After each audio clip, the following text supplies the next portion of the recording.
নমঃ শিবায়। বন্ধুরা, আগামী সোমবার এবছর শ্রাবণ মাসের প্রথম সোমবার, আর সকল শিব ভক্তগণ অধীর আগ্রহে এই দিনটির অপেক্ষা করছেন। যেসব বন্ধুরা আগামী সোমবার মহাদেবের ব্রত রাখবেন বলে স্থির করেছেন, তাদের বলবো এই ব্রত কথাটি অবশ্যই মন দিয়ে শুনুন ব্রতের সম্পূর্ণ ফল পেতে। বাবার পূজার পূর্বে ব্রত কথাটি একবার শুনুন, তাহলেই বুঝতে পারবেন শ্রাবণ মাসে শিবের ব্রত করলে আপনি কি ফল পেতে পারেন।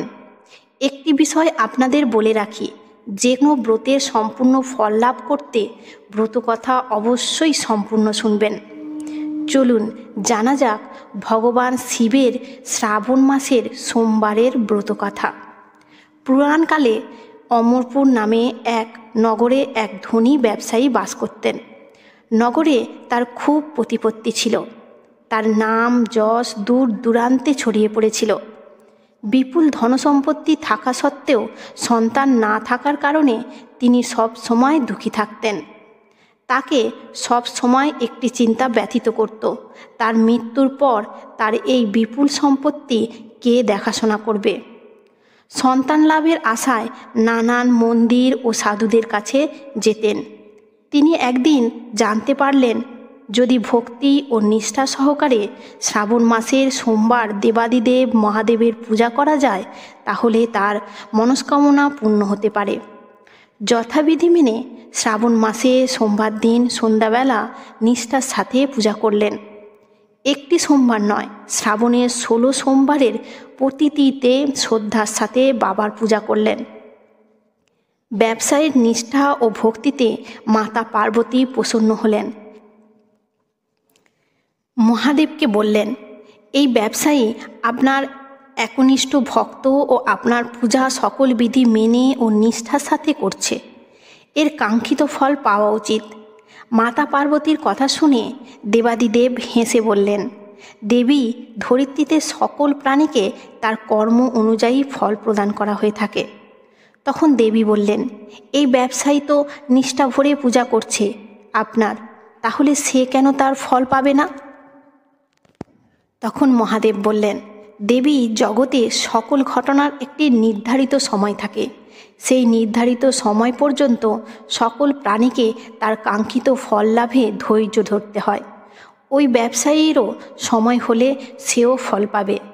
শ্রাবণ মাসের 16তম সোমবারের ব্রতের শেষে যখন ব্যবসায়ী ঘুমাতে গেলেন, তার স্বপ্নে মহাদেব দর্শন দিলেন। বললেন, তোমার নিষ্ঠাব্রতের কারণে প্রসন্ন হয়ে আমি তোমাকে পুত্রপ্রাপ্তির বরদান দিচ্ছি। তবে তোমার পুত্র 16 বছর বয়সে মারা যাবে। পুত্রপ্রাপ্তির সংবাদে ব্যবসায়ী খুশি হলেন, কিন্তু মহাদেবের শেষ কথায় মর্মাহত হলেও মহাদেবের বরদান মাথা পেতে নিলেন। কয়েক মাস পর ব্যবসায়ীর ঘরে ব্যবসায়ীর স্ত্রীর কোল আলো করে একটি ফুটফুটে পুত্র সন্তান জন্ম নিল। খুব আড়ম্বরতার সাথে তার নামকরণ বিধি আয়োজন করা হলো। ব্যবসায়ীর গুরুদেব তার পুত্রের নাম রাখলেন অমর। ব্যবসায়ী ছাড়া আর কেউ জানত না তার অল্প বয়সে আয়ুর কথা। সবাই দুঃখী হবে ভেবে পরিবারের কোনো সদস্যকেই ব্যবসায়ী কথাটি বলেননি। পুত্রকে ব্যবসায়ী ছোট থেকেই মহাদেবের পুজো করা শেখালেন, তার সাথে ধ্যান করা, মহামৃত্যুঞ্জয় মন্ত্র জপ করা ইত্যাদি। আর নিজের প্রতি বছর শ্রাবণ মাসে 16 সোমবারে ব্রত নিষ্ঠার সাথে পালন করতে থাকলেন। এভাবেই দেখতে দেখতে অমর 12 বছর পার করল। তখন ব্যবসায়ী স্থির করলেন অমরকে তার মামার সাথে বারাণসীতে শিক্ষা গ্রহণের জন্য পাঠাবেন। শিক্ষা গ্রহণের উদ্দেশ্যে একদিন তিনি মামা ও ভাগনাকে বারাণসীর উদ্দেশ্যে রওনা করলেন আর বললেন, পথে যেখানে শিব মন্দির দেখবে সেখানে পুজো করবে ও দীন দরিদ্র মানুষ ও ব্রাহ্মণদের দান করবে। ব্যবসায়ীর কথা মতো তারা শিবের মন্দিরে পূজা দিয়ে গন্তব্যে এগোতে থাকল। একদিন এক নগরে এসে পৌঁছালো। সেই দিন ওই নগরের রাজার মেয়ের বিবাহ ছিল। তারা মামা ভাগ্নে দেখল যে রাজার ছেলে রাজকুমারীকে বিবাহ করতে এসেছিল, সেই ছেলেটির একটি চোখ অন্ধ ছিল, আর এই বিষয়টি রাজকুমারীর বাবার থেকে গোপন রাখা হয়েছিল।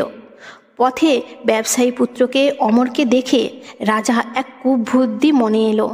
বলপূর্বক অন্ধ ছেলেটির বাবা ব্যবসায়ীর ছেলেকে নিয়ে রাজপ্রাসাদে গেলেন ও নিজের পুত্র হিসাবে পরিচয় আর স্থির করলেন বিবাহের পর অমরকে তাড়িয়ে দেবেন। তাড়িয়ে দিয়ে নিজের ছেলেকে সঙ্গে নিয়ে রাজপ্রাসাদে ফিরে যাবেন। প্রাণের ভয়ে অমর বিবাহ করে নিলেন। সুযোগ বুঝে রাজকুমারীর আঁচলে সে সমস্ত ঘটনা সবিস্তারে লিখে দিয়ে বারাণসীর উদ্দেশ্যে রওনা দিল। পরের দিন রাজকুমারী তার শাড়ির আঁচলে লেখা অমরের কথা পড়ে তার পিতাকে সব জানায় ও অন্ধ রাজকুমারের সাথে যেতে অস্বীকার করে। আর তার বাবাকে জানায় অমর বারাণসীতে শিক্ষা গ্রহণের জন্য যাওয়ার কথা। পিতার অনুমতি নিয়ে সে অমরের ফেরার দিন গুনতে থাকে। এইভাবে 4 বছর কেটে যায়। 4 বছর কেটে অমর এখন 16 বছরের। একদিন হঠাৎই মহাদেবের স্বপ্নাদেশ সত্য হয় আর বারাণসীতে অমরের মৃত্যু হয়। ছেলের মৃত্যু সংবাদ পেয়ে ব্যবসায়ী, তার স্ত্রী ও রাজকুমারী অন্ন পরিত্যাগ করেন। এই ঘটনা দেখে দেবী পার্বতীর মন ব্যথিত হয়ে ওঠে আর স্বামীকে বলতে লাগেন, হে প্রাণনাথ, যে ব্যবসায়ী ও তার পুত্র নিষ্ঠার সাথে আজ 16 বছর আপনার পুজো করে আসছে, তার প্রতি আপনি এত নির্দয় হলেন কিভাবে?